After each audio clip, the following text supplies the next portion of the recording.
In the heart of ancient Roman Empire, fear ruled more strongly than law. Every noble family understood that when the emperor desired something, refusal was impossible. His commands carried the weight of life and death, especially for women whose futures could be decided with a single word from the throne.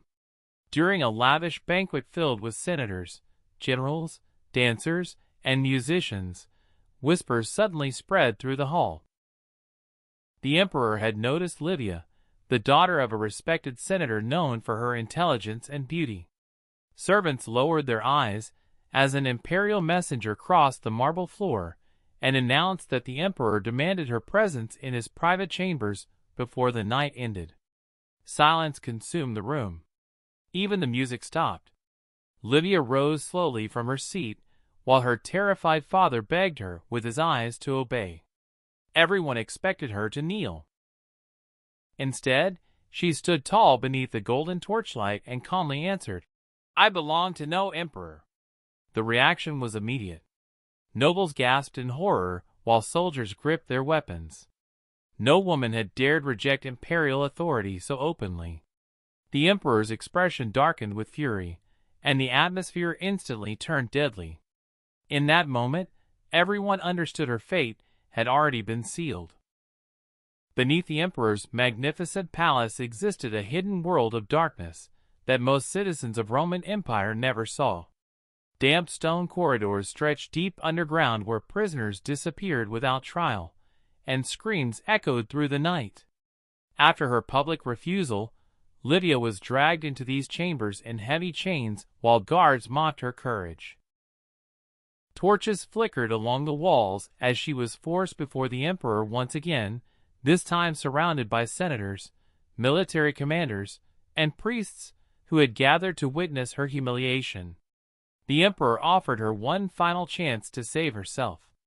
His voice echoed coldly through the chamber as he demanded that she kneel before him and beg forgiveness. Many believed fear would finally break her spirit after seeing the horrors hidden beneath the palace.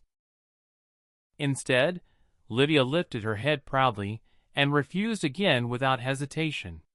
Rage exploded across the emperor's face. He ordered her family stripped of their wealth and status before sunrise.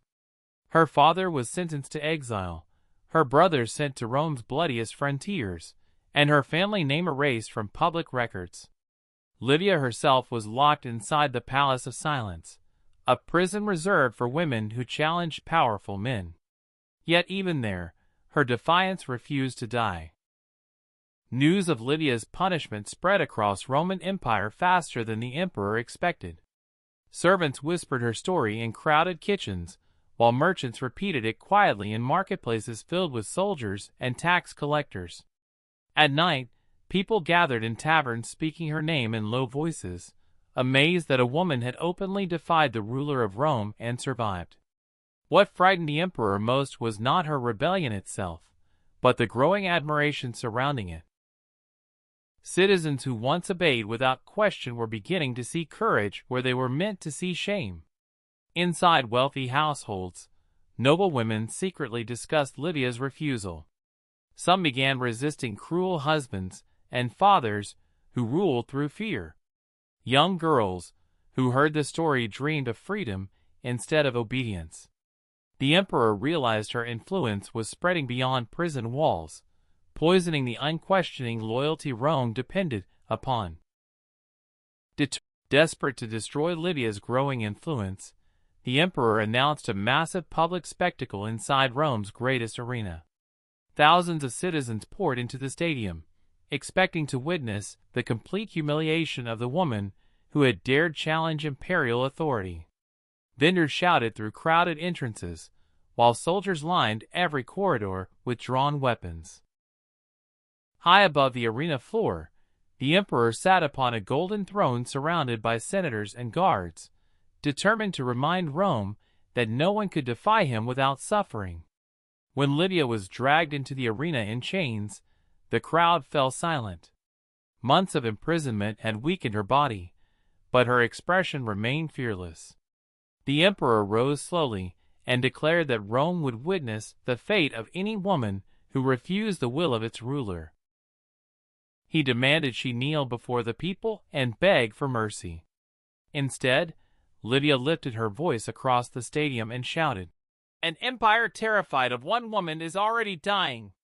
The words struck the crowd like lightning. Some citizens screamed for her execution, but others erupted into cheers.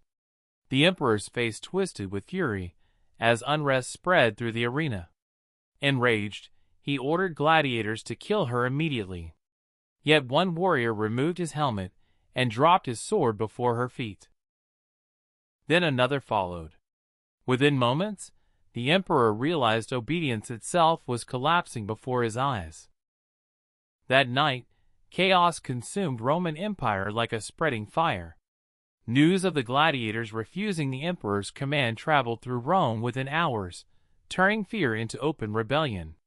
Crowds flooded the streets carrying torches, shouting Livia's name as soldiers struggled to contain the growing unrest. Angry citizens smashed statues of the emperor, while fires burned through government buildings and tax offices. For years, the ruler had maintained control through terror, but now the people were no longer afraid. Inside the imperial palace, panic spread among senators and commanders. Many who once praised the emperor secretly planned their escape or switched loyalty to protect themselves. Guards began abandoning their posts, and some even opened prison cells across the city. Amid the confusion, Livia was finally freed from the palace of silence by soldiers who no longer wished to serve a tyrant. When she stepped into the streets, exhausted but unbroken, crowds gathered around her in disbelief. The woman Rome had tried to erase had become the symbol of resistance itself. Meanwhile, the emperor attempted to flee the palace under cover of darkness, with a handful of loyal guards. But betrayal awaited him at the gates. One of his own commanders blocked the escape route, declaring that Rome would no longer bow to a ruler consumed by fear and cruelty. By sunrise, the reign of terror that once controlled Roman Empire had finally collapsed. Smoke drifted above the city as broken statues of the emperor lay scattered across the streets he once ruled with absolute fear. Rumors about his death spread quickly through Rome.